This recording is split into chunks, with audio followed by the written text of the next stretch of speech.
Hola, bienvenidos a esta tercera parte de nuestro estudio bíblico de uno de los temas más importantes que podemos estudiar, ¿verdad? Que es el tema de la deidad, cómo Dios se nos presenta a través de las escrituras. Bienvenidos al canal aquí en la Iglesia Adventista en Santander. En este canal estamos en estos momentos estudiando este tema, ¿no? El de la deidad. Así que vamos a continuar desde donde lo dejamos en el segundo vídeo. En esta ya tercera parte vamos a seguir poco a poco construyendo la idea, ¿no? De cómo se revela Dios, quién es Dios, desde el Antiguo Testamento y poco a poco avanzando en adelante, ¿no? Pero todavía en el día de hoy vamos a estar en el Antiguo Testamento. Aquí, como siempre, voy a compartir el PowerPoint que nos acompaña para que podáis seguirme de la mejor manera y además ahí leer las citas y las ideas que estamos hablando, ¿no? Como veis ahí, estamos estudiando la deidad en la Biblia. Y seguimos en el Antiguo Testamento. Antes de entrar al tema, quiero invitaros a poder entrar abajo en la descripción del vídeo. Estoy dejando en la nube unos archivos, ¿no? Unos documentos que podéis todos estudiar y ahí ver cuánta riqueza tenemos en cuanto a literatura dentro de la Iglesia Adventista sobre este tema, ¿no? Sobre la idea de Dios, sobre Cristo, ¿no? Que al final es la mejor revelación de Dios que tenemos. La figura de Cristo, ¿no? Entonces, en ese Google Drive, en esa carpeta online, ahí podéis encontrar multitud de recursos que se pueden estudiar, descargar, y muchos de los libros que están ahí también se pueden conseguir en papel, ¿no?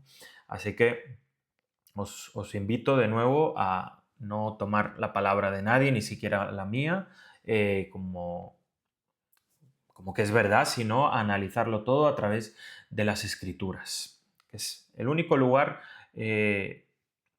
fidedigno, ¿no? En el que podemos encontrar la revelación de Dios tal como Él desea realizarla. Y de nuevo nos hacemos la pregunta, ¿cómo es el Dios de la Biblia? La comprensión sobre la deidad, ¿no? Sobre quién es Dios y el campo de la cristología, ¿no? El estudio de Cristo, es decir, el campo del estudio de Dios y el campo de estudio de Cristo, seguramente tienen el mayor potencial de crecimiento en la comprensión de toda la teología, ya que es una materia eterna, ¿no? O sea, es una materia inacabable, y ahora vamos a repasar de por qué pensamos que es inacabable, ¿no? Seguramente estamos rasgando la, la, la capa más superficial de algo que no tiene fin. Entonces, incluso aunque tengamos verdades seguras en nuestro contexto humano, no significa que con esto contestamos todas las preguntas o todo lo que es Dios, ni mucho menos.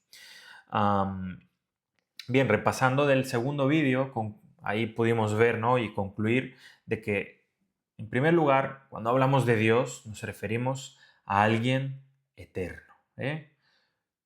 Dios no llega a ser, Él no sufre cambios.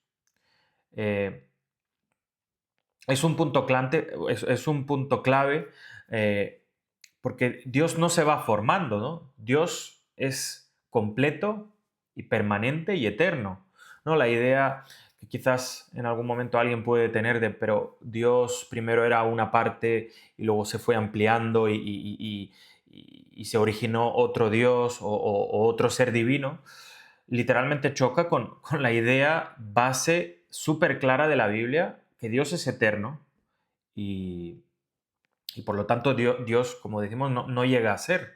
No es como la criatura, ¿no? Que nace como, no, bueno, por ejemplo, un ser humano, ¿no? Que nace como un bebé, crece, se desarrolla, ese bebé tiene, cuando es hombre, cuando es mujer, tiene hijos y de alguna manera va multiplicándose. Eso en el ámbito de la criatura tiene todo el sentido, pero en el ámbito de Dios no podemos asociar, ¿no? Es de alguna manera asociar alguna cualidad de la criatura al creador. No porque nos seamos hecho a imagen del creador, nuestra realidad en todos los sentidos puede ser la realidad de Dios.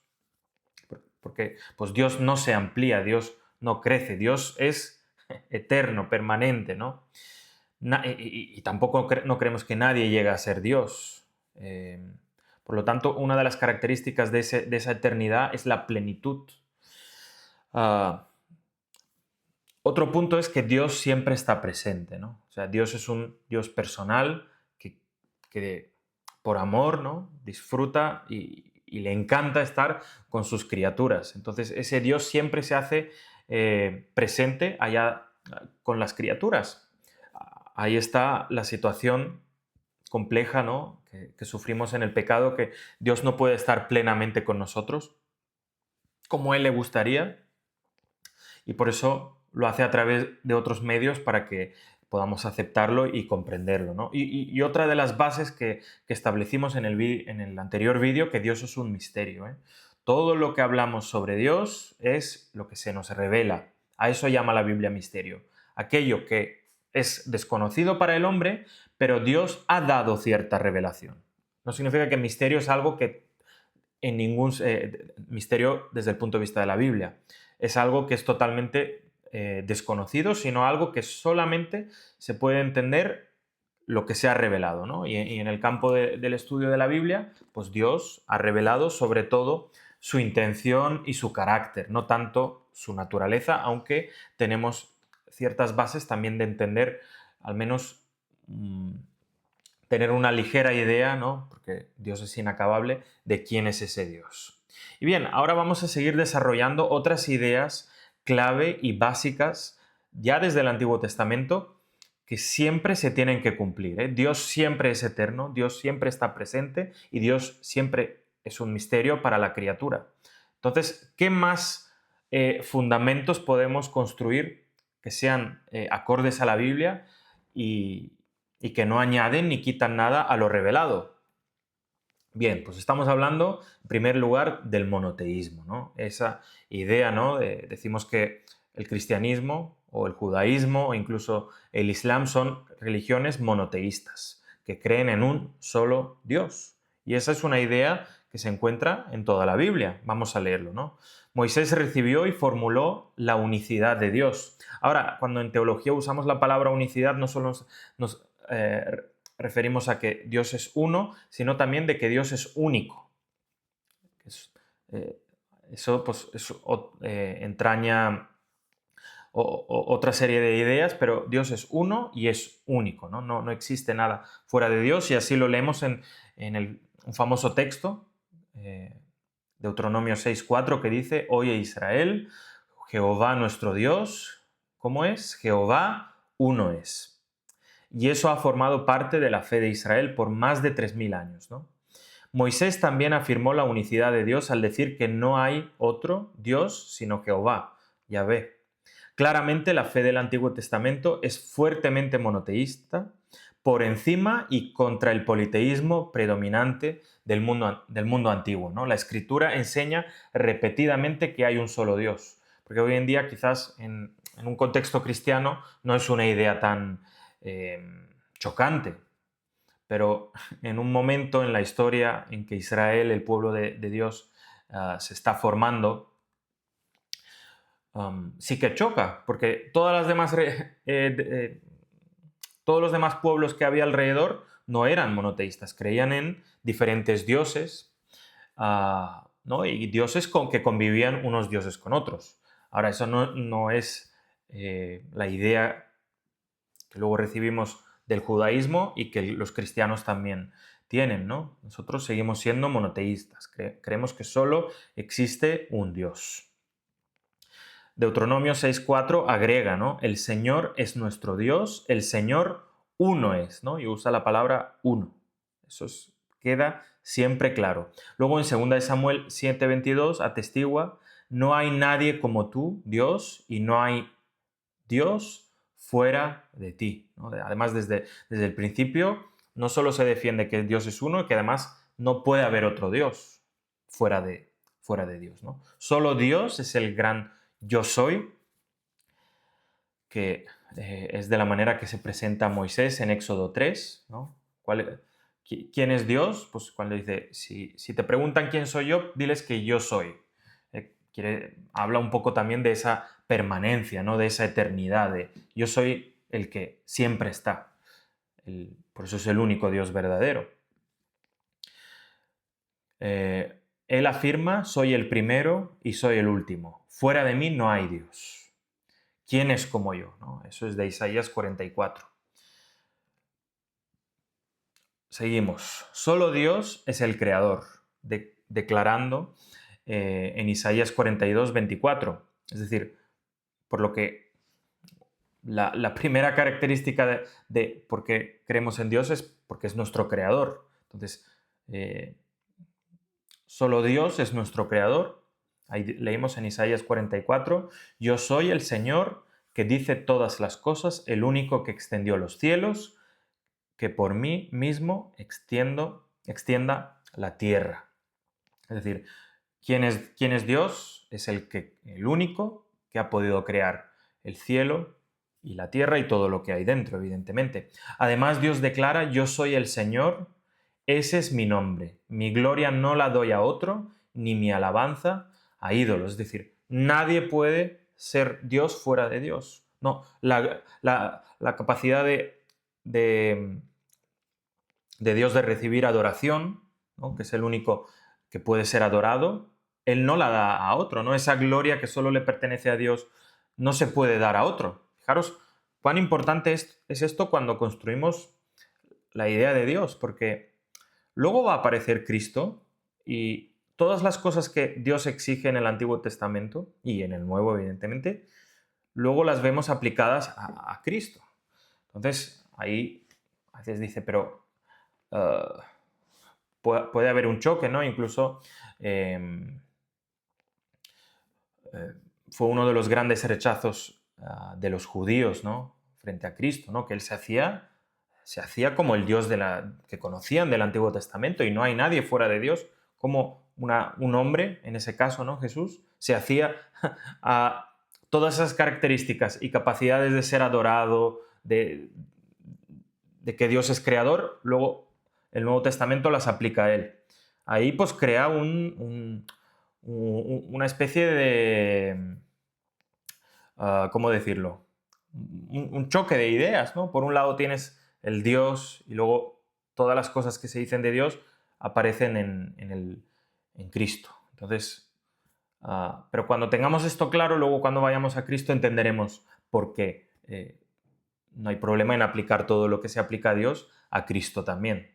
Dentro del tema del monoteísmo, solo Dios, volvemos a repetir, ¿no? Solo Dios es digno de adoración. No adorarás a ningún otro Dios, ¿no? Incluso eso es uno de los 10 mandamientos.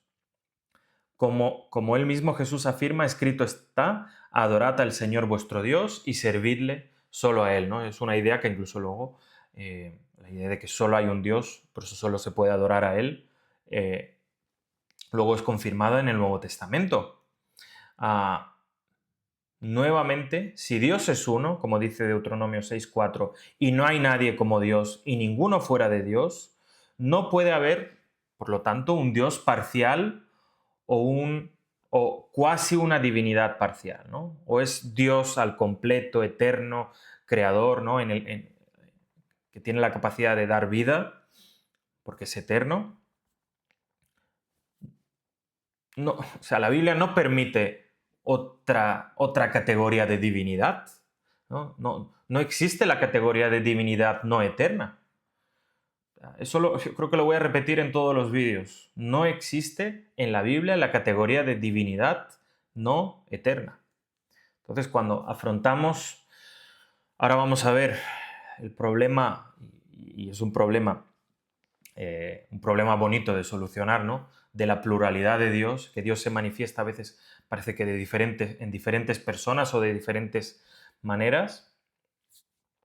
Mantenerse firme en esa idea de que no puede existir una deidad no eterna nos salva de entrar en ciertos errores y por eso digo, si uno respeta la Biblia y y se mantiene firme en esas cosas que son muy claras, no va a errar, sino va a tener una comprensión sana y correcta de quién es Dios, ¿no? Luego continuamos leyendo, si no hay nadie como Dios, no puede haber alguien que no sea Dios, pero que posea atributos exclusivamente de Dios, ¿no? Las cosas que son de Dios o los atributos de Dios solo se pueden ser alguien que es completamente Dios, ¿no? Alguien que está ahí a medio camino, ¿no? Es Dios con todas las buenas cualidades, pero a la vez no tiene la cualidad de eternidad.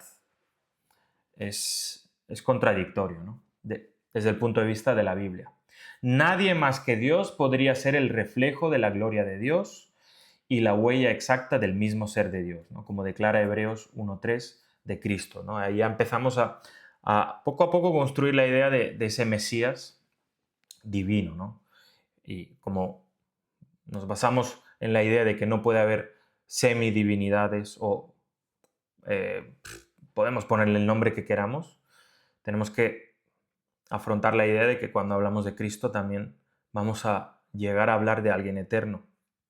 Pero manteniéndonos en el Antiguo Testamento y en las ideas sólidas que tenemos que construir, ¿de qué otra manera se revela Dios en el Antiguo Testamento, ¿no? Y tenemos que hablar de la pluralidad de Dios, sobre todo en el Antiguo Testamento, porque la pluralidad de Dios en el Nuevo Testamento es verdad que tenemos mucha ventaja los cristianos cuando estudiamos la Biblia al completo, pero es verdad que es sano también construir las ideas, respetar las ideas según se van construyendo y madurando dentro de la Biblia, porque pues, la fe de Abraham, ¿no? El conocimiento que quizás tenía doctrina, hablo de doctrinas, no de conocer como persona, como una relación viva, el conocimiento que quizás tenía Abraham no es el que tuvo Pedro, Pablo, y luego no es el que tenemos los que vivimos en el siglo XXI, ¿no?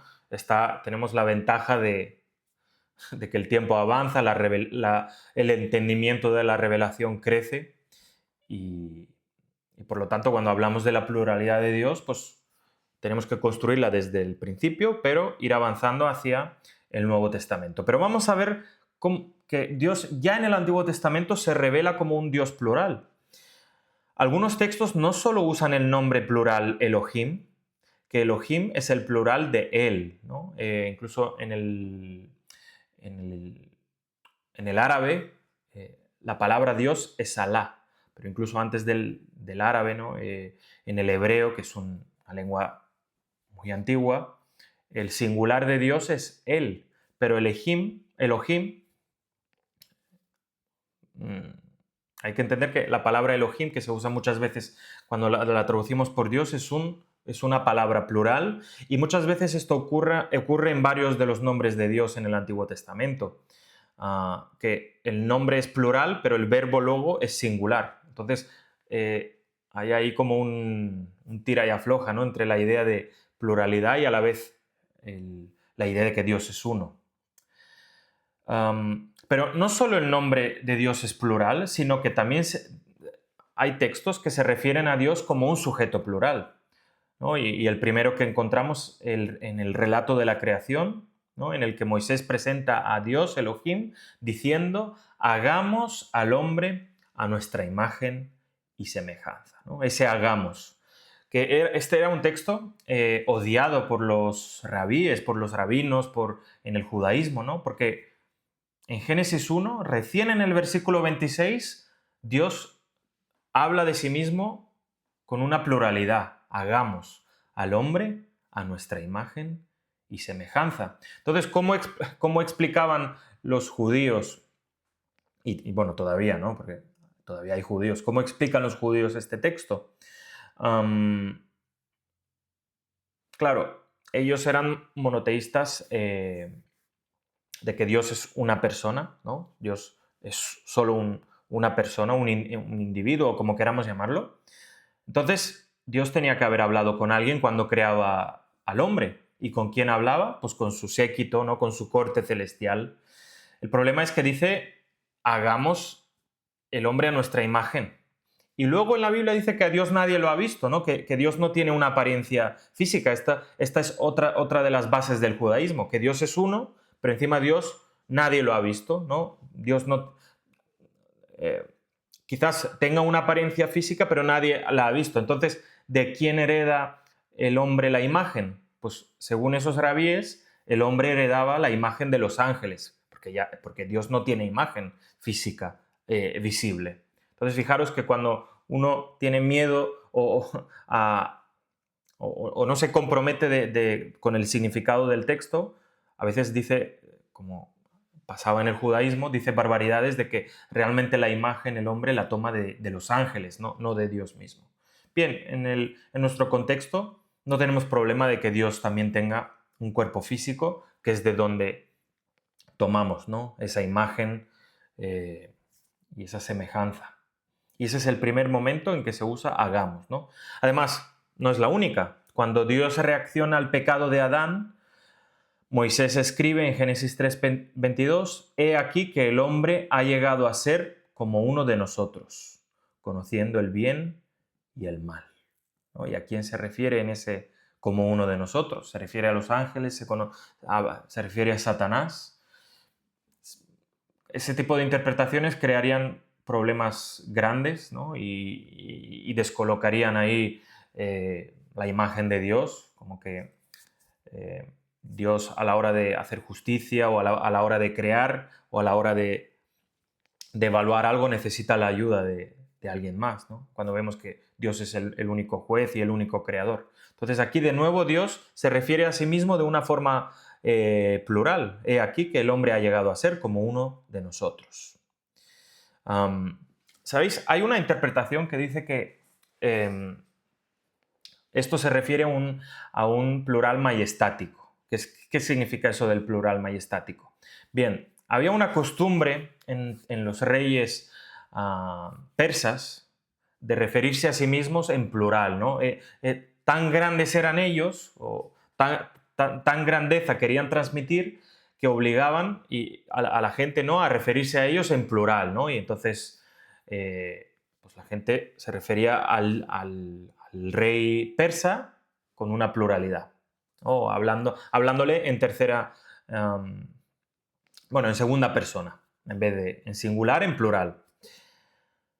Y hay algunos intérpretes que dicen, esto es lo que ocurre aquí, ¿no? Moisés está hablando con un plural majestático de Dios, porque Dios es el rey, ¿no? Entonces nos referimos, como ocurría con los reyes persas, nos referimos a Dios con un plural. Ahora hay un gran problema con eso, porque nosotros creemos que Génesis, Éxodo, Levítico, Números, Deuteronomio, fueron escritos alrededor del 1500 a.C. Y no hay pruebas de que en una época tan temprana de la historia de la literatura existiera incluso el concepto de un plural majestático, ¿no?, de un plural de majestad. Eso, que es algo que ocurre más adelante, no ocurre sino ya en la época de Persia, ¿no?, que estamos literalmente hablando 500 años antes de Cristo. Entonces, los teólogos o los teólogos que usan este argumento son teólogos que creen que Génesis fue escrito mucho después, ¿no?, que no fue escrito por alguien llamado Moisés. Entonces, si uno cree que estos textos se refieren a un plural majestático, literalmente está usando el argumento de la teología crítica, ¿no?, que dice que básicamente dice que el Pentateuco fue escrito por los rabíes después de que vuelven de Babilonia. Entonces es un libro mucho más tardío de lo que nosotros consideramos. Y nosotros creemos que fue escrito en el 1500, más o menos, antes de Cristo, mucho antes de que existiera el concepto de un plural de majestad. Pero bien, hay más ejemplos de pluralidad de Dios, ¿no? Luego, en Génesis 11, después del diluvio universal, Moisés registra que Dios reacciona a la iniciativa de la Torre de Babel diciendo, vamos, pues descendamos y confundamos ahí su lenguaje para que nadie entienda lo que dice su compañero, ¿no? Ahí, cuando en la Torre de Babel, Dios confunde las lenguas. Ahora, ¿cómo lo hace? diciendo descendamos y confundamos, ¿no? De nuevo se refiere a sí mismo como un plural. En vez de decir descienda yo y confunda yo, dice descendamos y confundamos. Y luego en Isaías 6:8, de nuevo encontramos otra referencia de Dios como plural, que dice, después oí la voz del Señor que decía, ¿a quién enviaré? ¿Y quién irá por nosotros? Entonces respondí yo, heme aquí, envíame a mí, ¿no? Dios se hace una pregunta, ¿no? Retórica casi. ¿A quién podemos enviar, ¿no? ¿Quién irá por nosotros a defender el nombre de Dios o a predicar el mensaje de Dios? Pero lo dice en primera persona del plural. ¿Quién irá por nosotros? Esto evidentemente no es una prueba definitiva de lo que luego nosotros llamamos la doctrina de la Trinidad, pero son indicios, semillas que planta el Antiguo Testamento de que esta es una realidad, ¿no? De que Dios es un ser plural. Fijaros qué relación, ¿no? Cuando a veces leemos un texto y luego lo comparamos a otro, decimos, oye, es evidente que existe una pluralidad en Dios. Porque fijaros, leamos este pasaje de Génesis 18 cuando Jehová visita en la figura de un hombre a Abraham. Fijaros lo que dice ahí. Jehová se le apareció a Abraham en el encinar de Mamré, estando él sentado a la puerta de su tienda a la hora de más calor.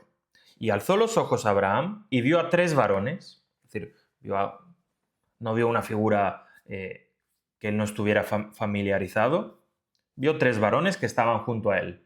Y al verlos salió corriendo de la puerta de su tienda a recibirlos y se postró en tierra, ¿no? Entendiendo ahí que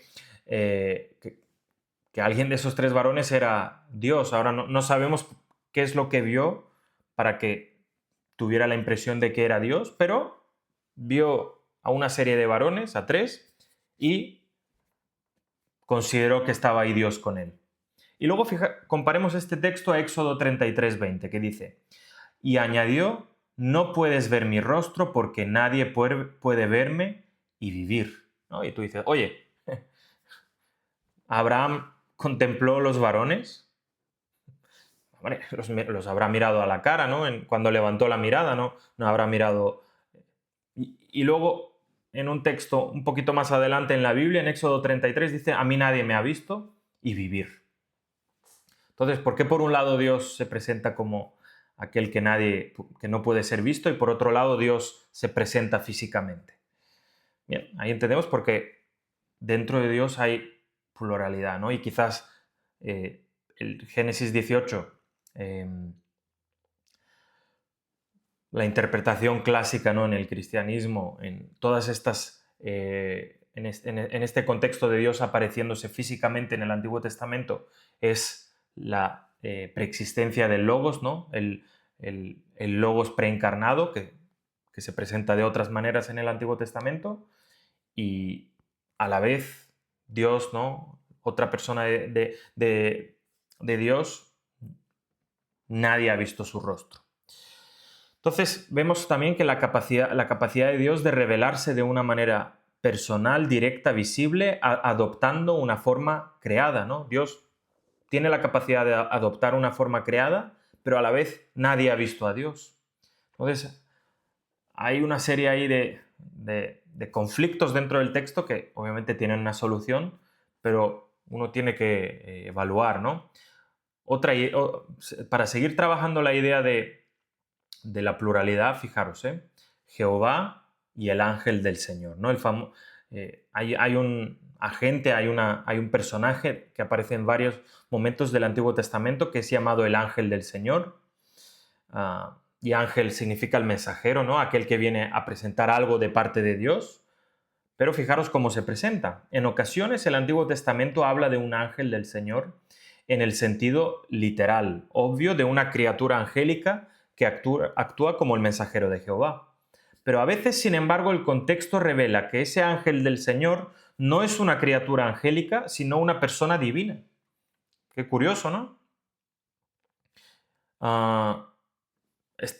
Cuando aparece el ángel del Señor, esperaríamos ver que este ángel es alguien distinto a Dios. Pero luego eso no se cumple. Se cumple que ese ángel del Señor recibe honra o es adorado de la misma manera que debería ser el mismo Dios. Ejemplos, ¿no?, del ángel del Señor. En Génesis 16, el ángel del Señor no solo es identificado por Agar como Jehová, como Yahvé, sino que el mismo ángel del Señor, que es Yahvé, es presentado como refiriéndose de nuevo a Yahvé, a Dios, en tercera persona, sugiriendo así la existencia de una posible diferencia entre el ángel del Señor, que no deja de ser Dios, y Dios.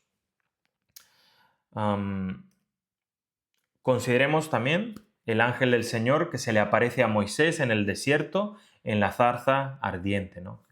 Pues Moisés se encuentra con una zarza ardiente. Y cuando Moisés se acerca para ver esa zarza ardiente, Dios, no el ángel, lo llama de en medio de la zarza. ¿No? Ahí se presenta como que el ángel del Señor, en este caso, era el Señor mismo. Entonces, vemos que dentro del Antiguo Testamento Dios se presenta a veces de diferentes formas, pero todas a la vez son Dios. Vamos a ver cómo vamos a solucionar esa pequeña problemática, ¿no? Cómo Dios es uno, pero a la vez Dios es plural. Bueno, más adelante, cuando Dios le dio las promesas del pacto a Israel, le aseguró que enviaría un ángel delante de ti, dice, para que te guarde en el camino y te traiga al lugar que yo he preparado, ¿no? Habla de ese ángel en tercera persona. Y sé prudente delante de él y obedece su voz. No seas rebelde contra él, pues no perdonará la rebelión de ustedes, porque en él está mi nombre, ¿no? La relación de Israel con este ángel es muy especial. Se le requiere a Israel que obedezca al ángel del Señor como si fuera Dios mismo, y que él es alguien que tiene la capacidad de no perdonar, que es algo que casi recuerda al pecado imperdonable, ¿no?, que es el pecado contra el Espíritu Santo en el Nuevo Testamento. Y en él está el nombre, ¿no?, que el nombre ahí representa pues, las características y el poder de Dios. De nuevo, aparece el ángel del Señor en Jueces 2, ¿no?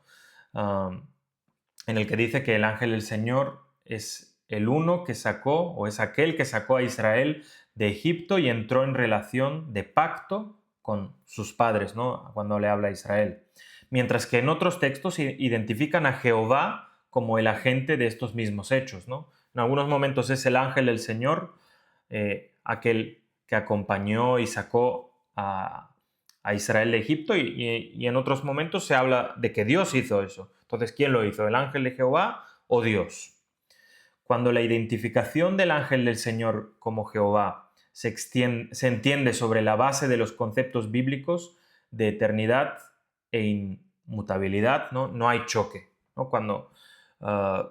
Porque uno puede decir, vale, pero aquí hay una contradicción, pero para solventar esa contradicción tenemos que mantenernos firmes en los principios de eternidad e inmutabilidad. Ahora, no se puede desbaratar la idea de Dios solo porque hay ciertas cosas de Dios que no se entienden, ¿no? Las cosas más claras de Dios, su eternidad, siempre tienen que permanecer frente a nosotros. Y las cosas problemáticas, resolverlos a la luz de lo que es más claro. Esa dualidad se desarrolla más ampliamente más adelante, ¿no?, cuando Zacarías, en una visión del Señor, ve al sumo sacerdote Josué que estaba delante del ángel de Jehová, ¿no? De nuevo, esta lucha entre el ángel de Jehová y... no una lucha, sino es un conflicto, ¿no? Es el ángel de Jehová y ahí dice, Josué estaba delante del ángel de Jehová y Satanás a su mano derecha para acusarle. Luego el ángel del Señor, identificado como el Señor, se dirige a Satanás: el Señor te reprenda, Satanás. De este modo, el texto parece sugerir la existencia de dos Jehová, ¿no? Está Josué frente al ángel de Jehová, que es Dios, teniendo en contexto toda la Biblia, pero luego ese Dios habla de nuevo del Señor en tercera persona, ¿no? Parece uno identificado con el ángel del Señor que lleva adelante actividades redentoras concretas en relación con el pueblo. El otro identificado con el Dios trascendente, ¿no? Aquel Dios que siempre está ahí. La pluralidad respecto a Dios sugerida por la forma plural de la palabra del Antiguo Testamento para referirse a Dios, más la idea específica de una dualidad personal entre el ángel del Señor, que es Jehová y Jehová, no disuelve el concepto de la unicidad de Dios en politeísmo, ¿no? O sea, cuando hay esta lucha entre, o este conflicto aparente entre diferentes figuras que se presentan como Jehová, pero se presentan de diferente manera, pero a la vez son Dios, eso nos rompe el concepto de unicidad de Dios y nos vuelven en politeístas. Simplemente significa que quizás dentro de la unicidad, ¿no? de Dios siendo único, puede haber diferentes personas trabajando a la vez. Y más adelante, ¿no? En los siguientes vídeos, también vamos a entender esto de una manera más plena. Pero aquí ya hay semillas, ¿no? Se muestran diferentes principios de estas ideas.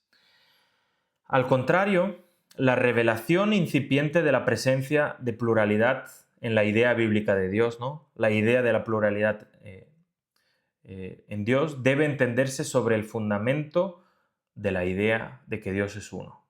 Desde el mismo comienzo, el pensamiento bíblico no está de acuerdo con la identificación griega de unicidad con simplicidad, ¿no? Que Dios sea uno no significa que Dios es simple, ¿no? Porque a veces de ahí la idea de que Dios es uno puede decir, bueno, Dios al ser uno es la forma más, ¿no? En el tema lógico, la idea más simple de algo es que se sea una cosa, pero aunque Dios sea uno, no significa que Él es simple. Puede ser, puede tener cierta pluralidad que no anula que sea uno. Y quizás eso sea una de las influencias más grandes que a veces nos puede costar liberarnos de la idea griega de Dios, ¿no? La idea griega de Dios es una idea, ni siquiera ellos creían en un Dios personal como cree el judaísmo, el cristianismo, sino creen en Dios casi como una idea. Entonces, esa idea no significa que realmente se aplica a algo real desde el punto de vista griego, ¿no? Por eso ellos identificaban a Dios de la manera más, como que Dios es uno, pero de la manera más simple. Nosotros entendemos que Dios es uno, pero a la vez es complejo, es plural. Y esto se ve cuando hablamos de Jehová y el ángel del Señor en el Antiguo Testamento. Este ángel no es un ángel normal, por lo tanto, concluimos, ¿no? Creado. No es un ángel creado, sino este ángel tiene el poder de perdonar el pecado porque el nombre, ¿no? La realidad misma de Dios, estaba en él. Podemos concluir fácilmente que por estos atributos este ángel era un ser divino. Así, desde la perspectiva de la revelación del Antiguo Testamento, encontramos aquí dos seres divinos, aparentemente. Jehová y su ángel excepcionalmente dotado, ¿no? Un ángel que posee realidad divina. En él está mi nombre y el poder de perdonar pecados. Pero de nuevo volvemos que la realidad divina no puede contradecir la idea de eternidad. Entonces, si hablamos de que en el Antiguo Testamento se presenta la idea de Jehová y luego el ángel de Jehová o de Dios o del Señor, ahí podemos ver diferentes personas siendo Dios. Y eso no niega que Dios sea eterno y que sea uno. Este mensajero, ¿no? Este ángel, es a la vez Dios mismo. Y también vemos, ya para ir concluyendo, la idea de Jehová y su siervo en el Antiguo Testamento. ¿A qué nos referimos, no? ¿Quién es ese siervo? Siguiendo de forma consecuente las enseñanzas del Antiguo Testamento Isaías reconoce claramente que la salvación y el perdón de pecados es obra de Jehová, ¿no? Es algo que dice en Isaías 43, ¿no? Ahí dice, Dios es el único que puede salvar y perdonar nuestros pecados. Pero luego, ya en el Antiguo Testamento, en el capítulo 53, Jehová coloca la carga del pecado y la obra de perdonar y redimir en alguien más. ¿Quién es ese otro? En su siervo. Qué curioso, ¿no? Que toda esa capacidad que veíamos en el vídeo número 2 de Dios de salvar y de redimir, y él es el único juez, ¿no? Capaz de perdonar los pecados de forma final, ¿no? En el que nadie puede dudar. Todos esos atributos son puestos sobre un siervo, sobre alguien diferente, aparentemente, de Dios. Ahí seguimos leyendo, Isaías predice que Jehová colocará sobre su siervo la iniquidad de todos nosotros, ¿no? Obviamente aquí no tenemos tiempo porque sería un vídeo aparte casi, pero uno puede leer Isaías 53 y todas esas cosas que Dios busca hacer a lo largo de todo el Antiguo Testamento, de repente dice que las va a hacer el Mesías, ¿no? Su siervo. El siervo de Jehová justificará a muchos y cargará con las iniquidades de ellos. Pero ¿quién es este siervo? ¿Es una criatura que tiene la capacidad de hacer todo lo que Dios hace? Contradice la idea casi de monoteísmo y a la vez de eternidad. ¿Cómo es eso posible, no?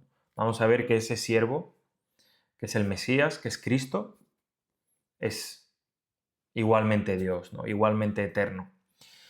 Pero hay que darle tiempo a esa idea para poder llegar ahí, ¿no? No podemos de una llegar a eso. Tenemos que ver cómo se construyen las ideas en la Biblia mismo. Como el ángel del Señor en el tiempo de Moisés, en el futuro, ¿no? Como ocurría con el ángel del Señor en algunos momentos del Antiguo Testamento, en el futuro el siervo de Jehová efectuará las obras divinas de la redención y la justificación. De nuevo alguien parece que diferente, una persona diferente del Dios que habla o que expresa cosas, hace cosas que Dios solo puede hacer. Entonces, en estos textos, ¿no? Y en estas dos ideas de Jehová, el ángel del Señor y el siervo de Jehová, vemos otra vez el reconocimiento implícito de una dualidad de entidades divinas, ¿no? Jehová y su siervo. Esta es evidencia sólida de que la revelación del Antiguo Testamento implícitamente supone una dualidad de entidades divinas.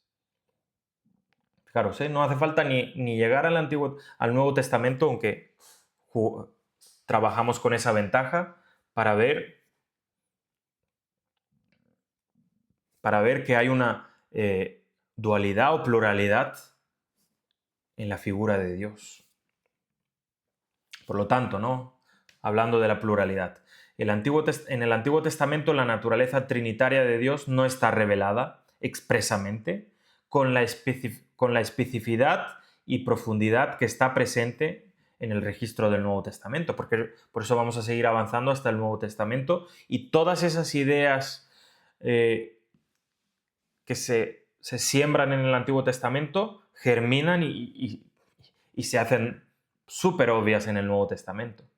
En todo caso, las dos líneas de revelación, ¿no? La que revela la unicidad de Dios, que Dios es uno, y la que descubre la pluralidad de Dios, no se eliminan mutuamente, sino que más bien nos ofrecen el marco apropiado para la sorprendente revelación respecto de Dios provista por la encarnación, ¿no? Y cuando Dios se encarna en Cristo,